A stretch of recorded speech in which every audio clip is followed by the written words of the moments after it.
దేవుని నామమున మరి యేసయ్య మినిస్ట్రీలో ఉన్న బిడ్డలందరికీ కూడా మరి దేవుని నామమున వందనాలు. మరి నాకు ఇచ్చినటువంటి ఈ యొక్క అవకాశాన్ని బట్టి దేవునికి కృతజ్ఞత స్తుతులు చెల్లించుకుంటూ మరి మీ ముందు దేవుడు నన్ను ఈ విధంగా వాడుకుంటున్న విధానాన్ని బట్టి మరి ఎంతో కృతజ్ఞతలై ఉంటున్నాను. మరి ముఖ్యంగా ఈ యొక్క నెల, నవంబర్ నెల రాగానే మన అందరికీ ఏమి గుర్తుకొస్తుందంటే థ్యాంక్స్ గివింగ్. మరి అది మనల్ని జ్ఞాపకం చేస్తుంది, థ్యాంక్స్ గివింగ్. మరి దాని గురించి కొన్ని విషయాలు మీ ముందు తీసుకొని రావాలని మరి నేను ఈ వాక్యాన్ని సిద్ధపడినాను. మరి ముఖ్యంగా ఈ వాక్యము నేను ఏ విధంగా దావీదు మహారాజు, మరి ఆయన మహారాజు అయినప్పటికీ ఆయన ఎన్ని విధాలుగా మరి ఏ రకంగా మరి దేవుని స్తుతిస్తూ ఆయన కృతజ్ఞత చెల్లించినాడు అనేటువంటి విషయాన్ని మరి ఆయన రాసినటువంటి వాక్యాల ద్వారా మరి మనం ఈరోజు మనం కూడా ఆ విధంగా దేవుని స్తుతించాలి, మరి ఘనపరచాలి, ఆయన చేసిన మేళ్లను ఉపకారాలను జ్ఞాపకం చేసుకోవాలని చెప్పి దేవుడు మనకు ఈ యొక్క వాక్యాన్ని ఈ దినము అనుగ్రహించి ఉంటున్నాడు. మరి ఒక నెల, నవంబర్ నెలలో సంవత్సరానికి ఒక్కసారే మరి మనం థ్యాంక్స్ గివింగ్ అని అనుకుంటారు. లోకమంతా అలాగే మరి థ్యాంక్స్ గివింగ్ ను సెలబ్రేట్ చేసుకుంటారు. కానీ దేవుని వాక్యం ఏం చెప్తుంది అంటే అనుదినము ఆయన చేసినటువంటి మేలుల కొరకు ఉపకారములను కృతజ్ఞత చెల్లించాలి అని దేవుని వాక్యం సెలవిస్తుంది. అనుదినము మరి ప్రతి క్షణము మనము ఆయన మేలులను ఉపకారాన్ని జ్ఞాపకం చేసుకోవాలి అని మరి దావీదు మహారాజు తన యొక్క వాక్యములో మరి ఈ విధంగా రాసి ఉంటున్నాడు. 103వ కీర్తన మన అందరికీ తెలిసినటువంటి సుపరిచితమైనటువంటి వాక్యమే. మరి దానిలో ఏం రాసిందంటే మరి నేను ఒకసారి చదవాలని ఆశిస్తున్నాను. నా ప్రాణమా యెహోవాను సన్నుతించుము, ఆయన నా అంతరంగములలో ఉన్న సమస్తమా ఆయన నామం, ఆయన పరిశుద్ధ నామమును సన్నుతించుము. నా ప్రాణమా యెహోవాను సన్నుతించుము, ఆయన చేసిన ఉపకారములలో దేనిని మరవకము.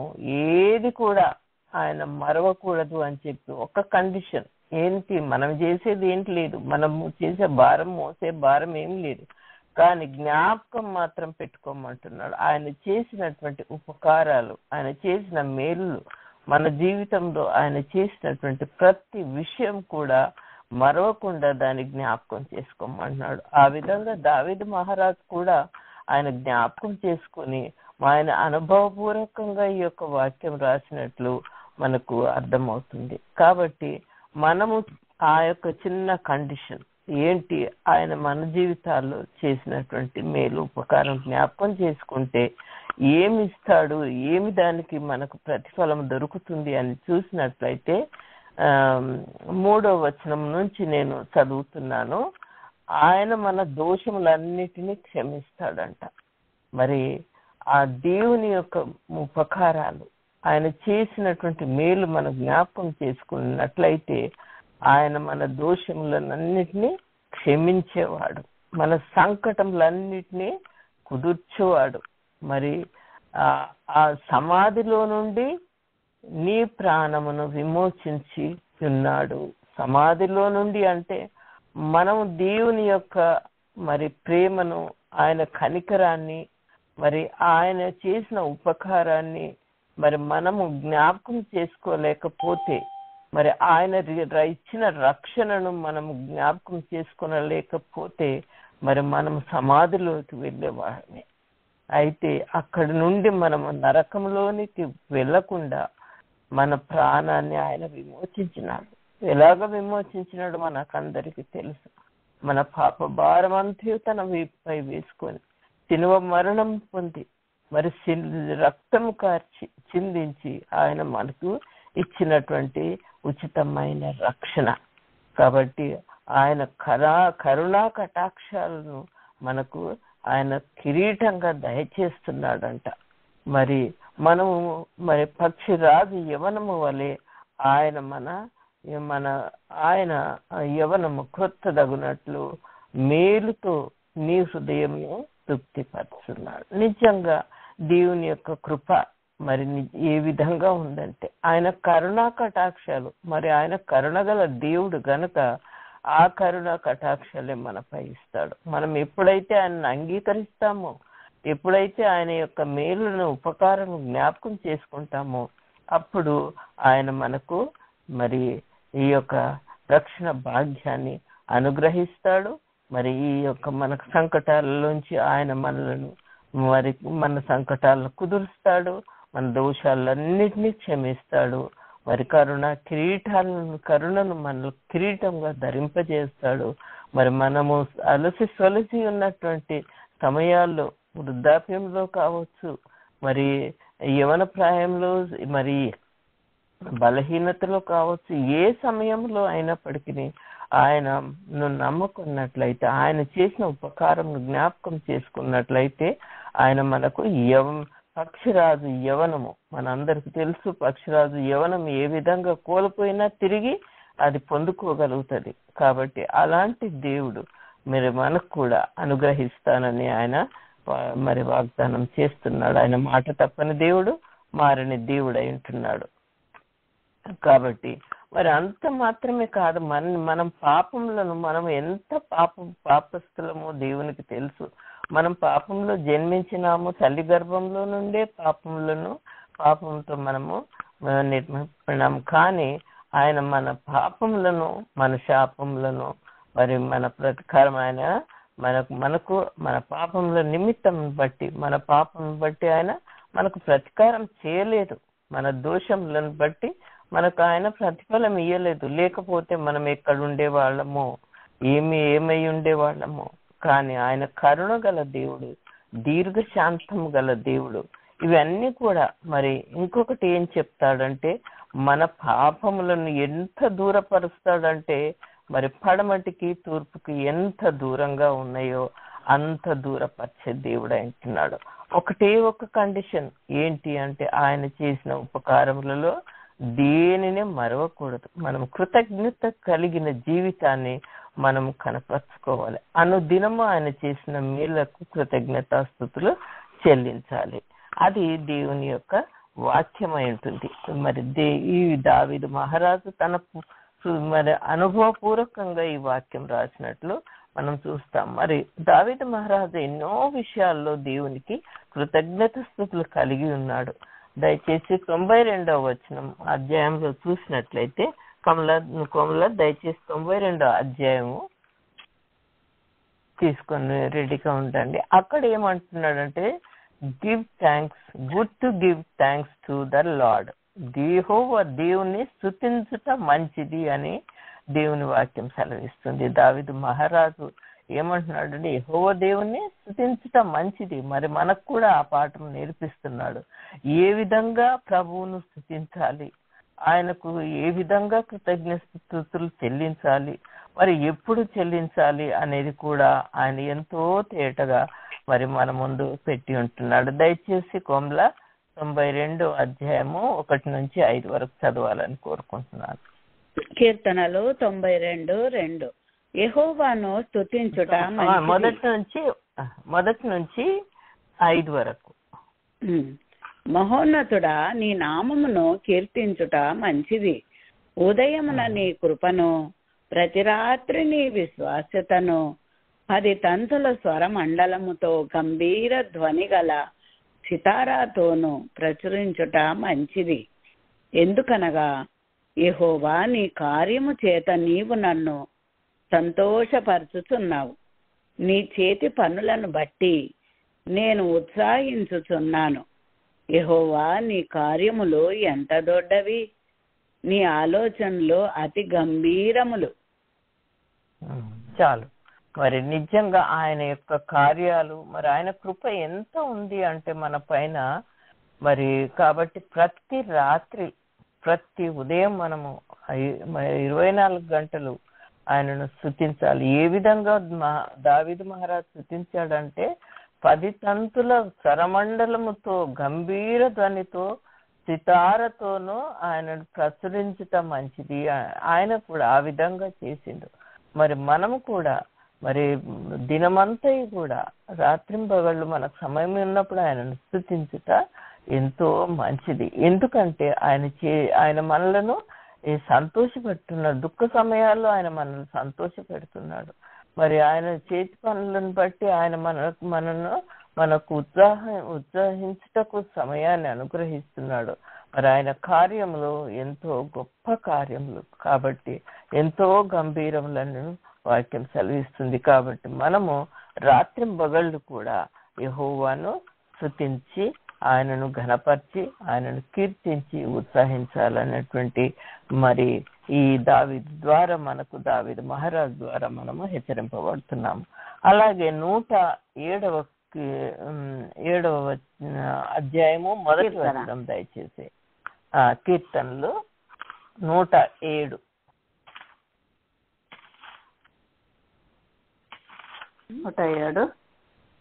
మొదటి మాత్రం యెహోవా దయాళుడు, ఆయనకు కృతజ్ఞతాస్తుతులు చెల్లించుడి, ఆయన కృప నిత్యముండును. మరి చూడండి, మరి give thanks unto the lord, his mercies endure for ever అంటాడు. ఎప్పటికీ మరి ఆయన కృపను బట్టి మనము స్తుతించాలి. యెహోవా ఆయన చాలా దయాళుడు గనక ఆయనకు మనము కృతజ్ఞతాస్తుతులు చెల్లించాలి అని చెప్పి మరి వాక్యం కలిపి అప్పుడే మరి ఎప్పుడైతే మనం కృతజ్ఞతాస్తుతులు కలిగి ఆయనకు స్తుతి చెల్లిస్తామో మరి ఆయన కృప మన పైన నిరంతరము ఎల్లకాలం కూడా ఉంటుంది అని దేవుని వాక్యంలో రాయబడింది. కాబట్టి ఆయన కృపను బట్టి మనము కృతజ్ఞతాస్తుతులు చెల్లించే బద్దులమై ఉంటున్నాం. కాబట్టి we have to give thanks to the lord for his mercy endures for ever అని వాక్యం సెలవిస్తుంది. అలాగే దయచేసి మరి ఫిలిప్పీలకు రాసిన పత్రిక 4వ అధ్యాయము, ఫిలిప్పీలకు రాసిన పత్రిక 4వ అధ్యాయము 6వ వచనం. దేనిని గూర్చి చింతపడకుడి, కానీ ప్రతి విషయంలోనూ ప్రార్థన విజ్ఞాపనల చేత కృతజ్ఞతాపూర్వకముగా మీ విన్నపములు దేవునికి తెలియజేయుడి. అప్పుడు సమస్త జ్ఞానమునకు మించిన దేవుని సమాధానము యేసుక్రీస్తు వలన మీ హృదయములకును మీ తలంపులకును కావలి ఉండును. ఆమేన్. ఆమేన్. చూడండి, దేవుని యొక్క మరి ప్రార్థన ద్వారా మరి మనము ఎలా చేయాలి ప్రార్థన అంటే కృతజ్ఞత పూర్వకంగా ప్రార్థన. మన విన్నపాలు దేవునికి విన్నవించినట్లయితే ఆయన మన యొక్క చింత యావత్తును సమస్తమును ఆయన తీసి మరి ఆయన మనకు మరి క్షేమం అనుగ్రహిస్తాడు. మన విన్నపాలన్నీ దేవుడు ఆయనపై వేసుకుంటాడు. కాబట్టి మనకు ఏ సమస్యలున్నా ఏ చింతలున్నా ఏ బాధలు ఉన్నప్పటికీ కృతజ్ఞత పూర్వకంగా మరి ఉట్టి ప్రార్థన చేస్తే కాదండి, మరి కృతజ్ఞత పూర్వకంగా చేసినాడు అని చెప్పి మనం ప్రార్థనలో కొన్నిసార్లు అంటాము మేము పొందుకున్నాము తండ్రి అని.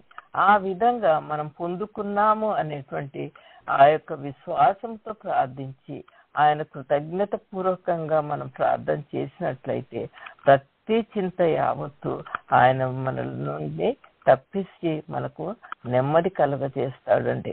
కాబట్టి మన చింత యావత్తులను కూడా మనము దేవునికి కృతజ్ఞత పూర్వకంగా ప్రార్థించాలని ఇక్కడ హెచ్చరింపబడుతున్నాం.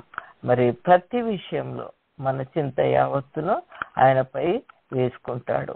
మరి సమస్త జనులారా మీ పాప భారములు నాపై వేయుడి, మీ భారములు మాపై వేయుడి అని ప్రభు సెలవిస్తున్నాడు. Cost all your burdens on me, I will give you rest అంటాడు.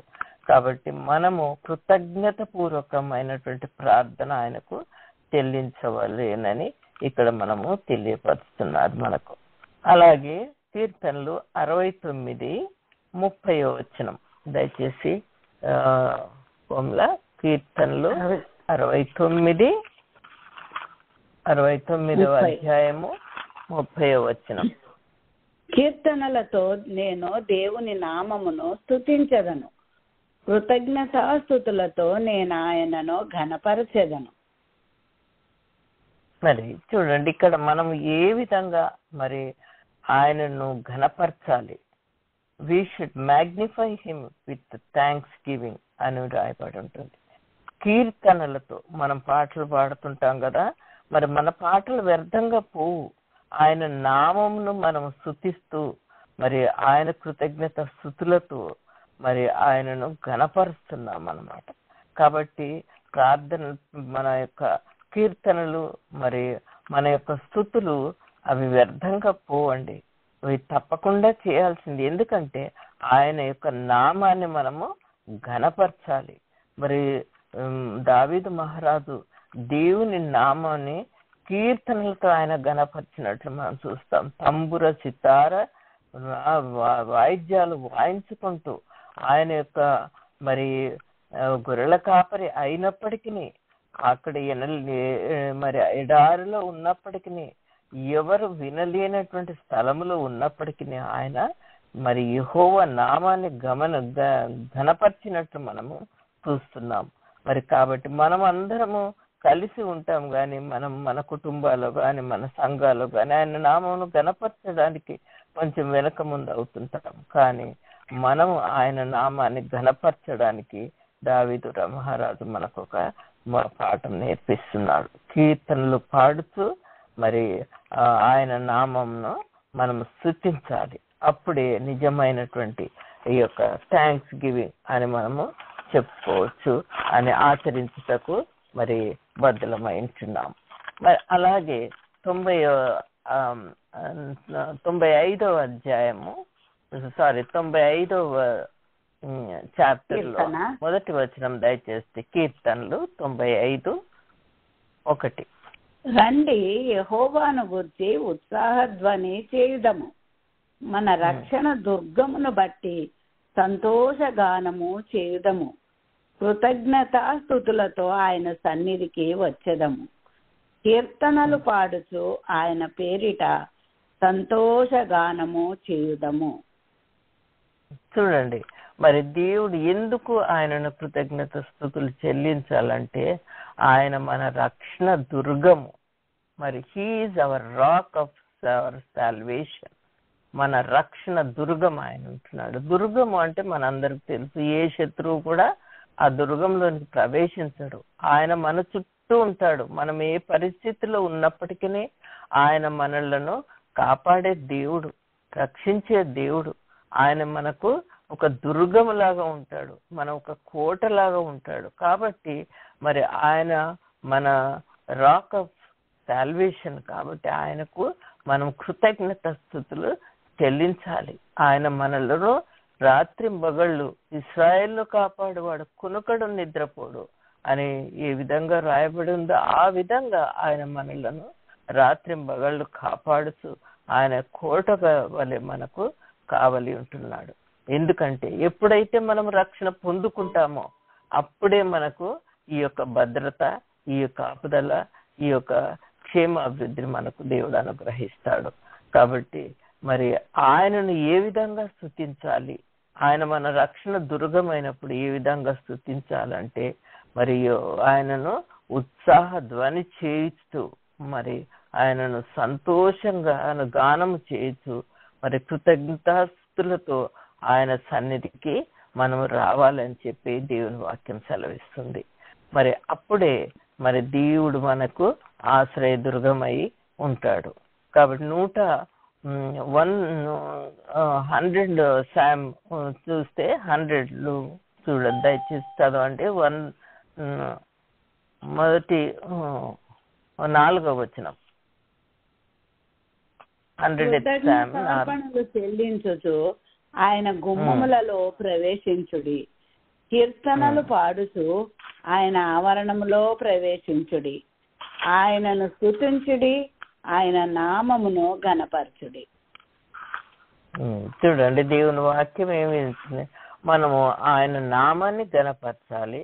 మరి ఏ విధంగా ఆయన యొక్క ఆలయంలో మనం ప్రవేశించాలి అంటే కృతజ్ఞతాస్తుతులతో ఆయనను ఆయన గుమ్మంలో ప్రవేశించాలంట.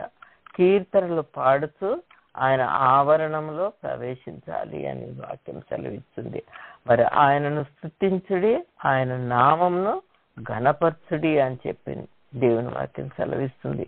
ఎందుకంటే యెహోవా దయాళుడు, ఆయన యొక్క కృప మరి నిరంతరము మనకు ఉంటుంది.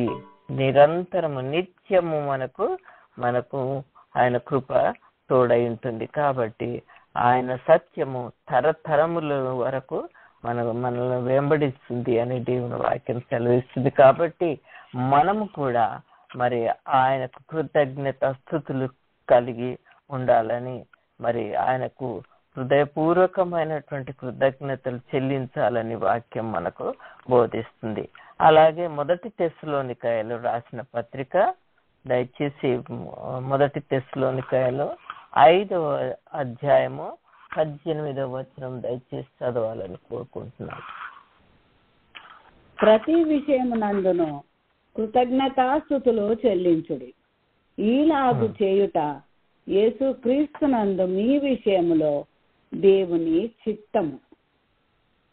మరి దేవుని చిత్తము అనే ఇక్కడ రాయబడి ఉంటుంది. దేవుని చిత్తము మనము ఏ విధంగా నెరవేర్చాలి అంటే, మనము ఆయన యొక్క చిత్తాన్ని మనము గ్రహించుకొని ఆయన చిత్తం ప్రతి విషయంలో కూడా మనము ఆయన కృతజ్ఞత స్తుతులు చెల్లించినట్లయితే దేవుని యొక్క చిత్తాన్ని మనము యేసుక్రీస్తునందు మనకు యేసుక్రీస్తును మనము స్తుతించి గణపరిచినట్లయితే దేవుని యొక్క చిత్తాన్ని నెరవేర్చిన వారమై అవుతాం. కానీ కొన్నిసార్లు మనము ఏం చేస్తామంటే, మనకు ఎన్నో సిక్నెస్లు వస్తాయి, క్లిష్ట పరిస్థితులు వస్తాయి, మరి ఆర్థిక పరిస్థితులు బాగలేకుంటే మరి దేవుని మనము దూషిస్తాం, నిందిస్తాం, శాపిస్తాం. ఏంటి నాకు ఈ బ్రతుకు, ఎందుకు దేవుడు ఇలాంటిది అనుమతిస్తున్నాడని దేవుణ్ణి అడుగుతాము. కానీ అలాంటి పరిస్థితుల్లో మనము ఆయన ఏం చెప్తున్నాడంటే, మన కృతజ్ఞతతో ఆయనను స్తుతి చెల్లించాలి అని చెప్తున్నాడు. నిందించకూడదు. కానీ ఈ నిందించే ఎవరు? సైతాను బిడ్డలు మాత్రమే నిందిస్తారు. వారు తప్ప ఇలాంటివి ఎవరు చేయరు. నిజంగా ఒక విశ్వాసి ఏం చేస్తాడంటే అన్ని వేళలందు దేవునికి కృతజ్ఞతాస్తుతులు చెల్లిస్తూ ఉంటాడు. కాబట్టి మనము దేవుని చిత్తానికి విధేయత కలిగి ఉండాలి. అంటే మరి మనకొక ఎగ్జాంపుల్, మనకొక ఉదాహరణ ఇక్కడ ఉంది. మరి యోబు గ్రంథం, యోబును చూసినట్లయితే ఆయన ఎంతో మరి చాలా చాలా రిచ్ మ్యాన్. ఆయన మరి ఎంతో భాగ్యవంతుడు. మరి అన్ని ఆయనకు ఉన్నటువంటి ఆస్తి, బిడ్డలు అవన్నీ గమనిస్తే మనందరికి తెలుసు యోబు యొక్క జీవితము, ఆయన ఏ విధమైనటువంటి ఎంత ఘనంగా జీవించినాడు. కానీ మరి ఒక సైతాను మరి ఆయన వెంట పడినప్పుడు ఆయన యొక్క విశ్వాసాన్ని ఆయన కోల్పోలేదు. అన్ని కష్టాలు చెప్పునకే బిడ్డలను పోగొట్టుకున్నాడు, మరి ఆస్తిని పోగొట్టుకున్నాడు, ఆరోగ్యాన్ని పోగొట్టుకున్నాడు. అన్ని పోగొట్టుకున్నప్పటికీ మరి ఆయన దేవుణ్ణి ఏమంటున్నాడంటే, యెహోవా ఇచ్చెను, యెహోవా తీసుకొనెను అని చెప్పి వాక్యం సెలవిస్తుంది. మరి యెహోవా నామమునకు స్తుతి కలుగును గాక అంటాడు. ఆయన మరి ఎంత కష్టాలలో ఇంత సమస్తం పోగొట్టుకొని ఆయన ఏమంటున్నాడు? యెహోవా నామము స్తుతి కలుగును గాక. కృతజ్ఞత స్తుతులు చెల్లించుకుంటున్నాడు. ఆయన ఇచ్చినాడు, ఆయన తీసుకున్నాడు అని.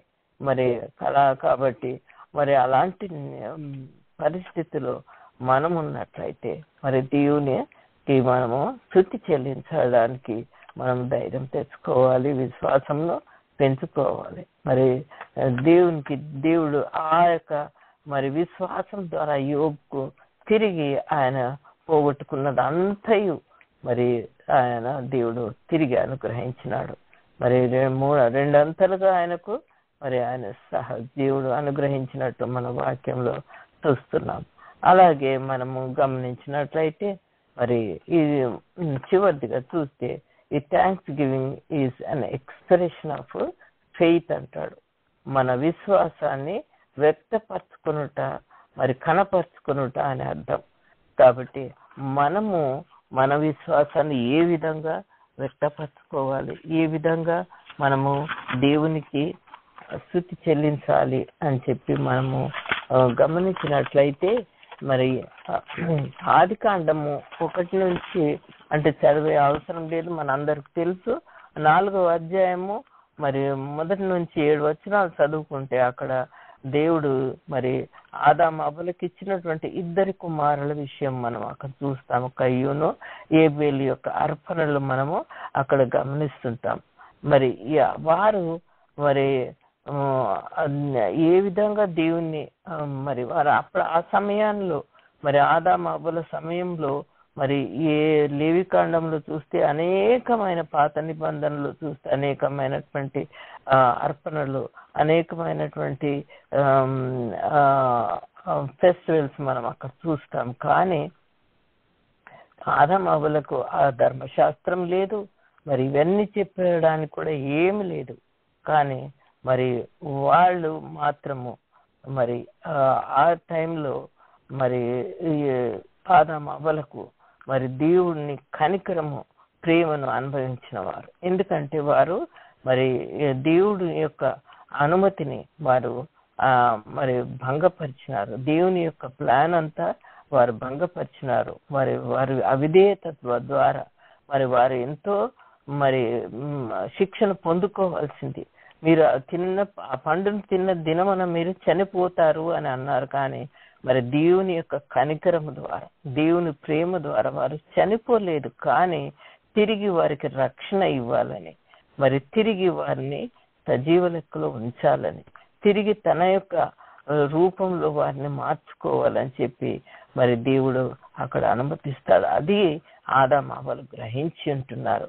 కానీ మరి వారు దేవుడు వారికి శిక్షను విధించలేరు. దేవుని యొక్క కనికరము, ప్రేమను వారు అనుభవించినారు.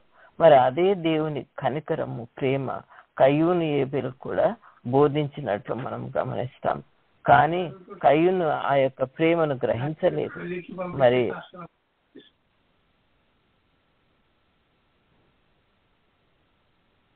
కయ్యూను మరి ఆ యొక్క ప్రేమను గ్రహించలేదు. ఏబేలు మాత్రము అర్థం చేసుకున్నాడు. మరి లేవి కాండంలో మనం 2వ అధ్యాయం 14వ వచనం చూస్తే మొదటి ఫస్ట్ ఫ్రూట్ దేవునికి ఇవ్వాలి అని. మరి మొదట ఈ కయ్యూను చూస్తున్నట్లయితే ఆయన యొక్క మరి ఒక వ్యవసాయకుడు. మరి ఏబేలు చూస్తే ఆయన పశువుల కాపరిగా ఆయన ఉండి ఉంటున్నాడు. కానీ మరి ఆ బిడ్డలకు మరి దేవుని యొక్క ప్రేమను వారు అర్థం చేసినట్లు మనం గ్రహించాలి. అప్పుడే దేవునికి హృదయపూర్వకంగా మరి కృతజ్ఞతలు చెల్లించగలుగుతాం. ఎప్పుడైతే దేవుని యొక్క చిత్తము, దేవుని యొక్క ఇష్టము మనము గమనించి దాని ప్రకారం చేస్తామో, ఆ విధంగా దేవుని యొక్క మరి సంకల్పం చొప్పున మనము చేసినట్లయితే ఆయన తప్పకుండా మన యొక్క అర్పణలను అంగీకరిస్తాడు. మరి దయచేసి అక్కడ చూసినట్లయితే మరి ముఖ్యంగా ఈ యొక్క వీళ్ళ యొక్క అర్పణలు ఏ విధంగా ఉన్నాయంటే హెబ్రీయులకు రాసిన పత్రిక మరి అక్కడ చూస్తే మనకు గమనించాము. దేవుడు మరి ఏ విధంగా హెబ్రీయులకు రాసినటువంటి పత్రిక 11వ అధ్యాయము 4వ వచనం దయచేసి చదవండి. హెబ్రీయులకు రాసిన పత్రిక 11:4వ వచనం. ఓకే. విశ్వాసమును బట్టి హేబేలు కయ్యూను కంటే శ్రేష్టమైన బలి దేవునికి అర్పించెను. దేవుడు అతని అర్పణలను గూర్చి సాక్ష్యం ఇచ్చినప్పుడు అతడు ఆ విశ్వాసమును బట్టి నీతిమంతుడని సాక్ష్యము పొందెను. అతడు మృతి నొంది ఆ విశ్వాసము ద్వారా మాటలాడుచున్నాడు. చూడండి, మరి తన అన్న చంపి సమాధి మరి భూమిలో పాతిపెట్టినప్పటికీ ఆయన రక్తము మనకు మరి ఘోషిస్తుంది. రక్తం ద్వారా ఆయన విశ్వాసము మనకు బయటపడుతుంది. కాబట్టి మనము మరి ఏబేలు వలె మరి మన యొక్క థ్యాంక్స్ గివింగ్ దేవునికి సమర్పించుకోవాలి. అంటే మరి ఏ విధంగా మన యొక్క విశ్వాసాన్ని వ్యక్తపరచుకోవాలి, ఏ విధంగా మన విశ్వాసాన్ని కనపరుచుకోవాలంటే ఏబేలు ద్వారా మనకు దేవుడు ఒక పాఠం నేర్పిస్తున్నాడు. మన ఇష్టపూర్వకంగా మరి give everything according to God's will అని దేవుని వాక్యం సెలవిస్తుంది. మన ఇష్టపూర్వకంగా give the best to the lord అని అంటున్నాడు. కాబట్టి మనము మంచిది ఏదో, అన్నిటికంటే మంచిదేదో, దేవుడు అంగీకరించేదేదో మనం గ్రహించి దాని ప్రకారం దేవునికి మన యొక్క విశ్వాసం ద్వారా మనము ఆయనకు థ్యాంక్స్ గివింగ్ చెల్లించాల్సిన వారమై ఉంటున్నాం. కాబట్టి మరి ఈ విధంగా దేవుడు ఎన్నో విషయాలు, మనకు బైబిల్లో ఇంకెన్నో విషయాలు ఉన్నాయి, కానీ మన సమయం లేనందుకు మనము చెప్పుకోలేము. కానీ ఒకటి ఏంటంటే ఈ థ్యాంక్స్ గివింగ్ ను మనం ఎప్పుడైతే మనము మన అనుదినము జ్ఞాపకం చేసుకుంటామో అప్పుడే మన యొక్క ఈ కంటిన్యూగా దేవుని యొక్క జీవితంలో ప్రతిరోజు దేవుని స్తుతిస్తాము. కృతజ్ఞతాస్తుతులు చెల్లించిన ఎడల ఆయన కృపలోను, ప్రేమలోను, దైవభక్తిలోను మనము తొలగిపోకుండా ఉంటాము. మరి ఆ విధంగా మన బిడ్డలకు కూడా మనము నేర్పించినట్లయితే, ఆదాము అవ్వలు ఏ విధంగా కయ్యూని ఏబేలుకు నేర్పించినాడో ఆ విధంగా నేర్పించినట్లయితే మన బిడ్డలు కూడా దేవుని అంగీకరించి వారి హృదయాల్లో దేవుని మరి అంగీకరిస్తూ మరి దేవుని బిడ్డలుగా అంగీకరించినప్పుడు అప్పుడే ఆ యొక్క దేవుడు మన యొక్క అర్పణలను, మన యొక్క మరి ప్రతి విషయం కూడా దేవుడు ఆయనను అంగీకరించే దేవుడు అయి ఉన్నాడు. కాబట్టి మనము మరి దేవుని భక్తిలో మనం భయం ఉండాలి అంటే మరి దేవునికి కృతజ్ఞతాస్తుతులు అనుదినము చెల్లించినటువంటి వారమై ఉండాలి. అదే మరి నిజమైనటువంటి థ్యాంక్స్ గివింగ్ అని మనం చెప్పుకోవడానికి మరి ఎంతో మరి మనం చెప్పుకోవచ్చు. కాబట్టి దేవుడి కొద్ది మాటలు మనందరి వినికిడిలో మరి ఆశీర్వదించాలని మరి దేవుని కోరుకుంటూ చిన్న ఒక సందేశాన్ని ముగిస్తున్నాను. Thank you very much. God bless you all. Amen.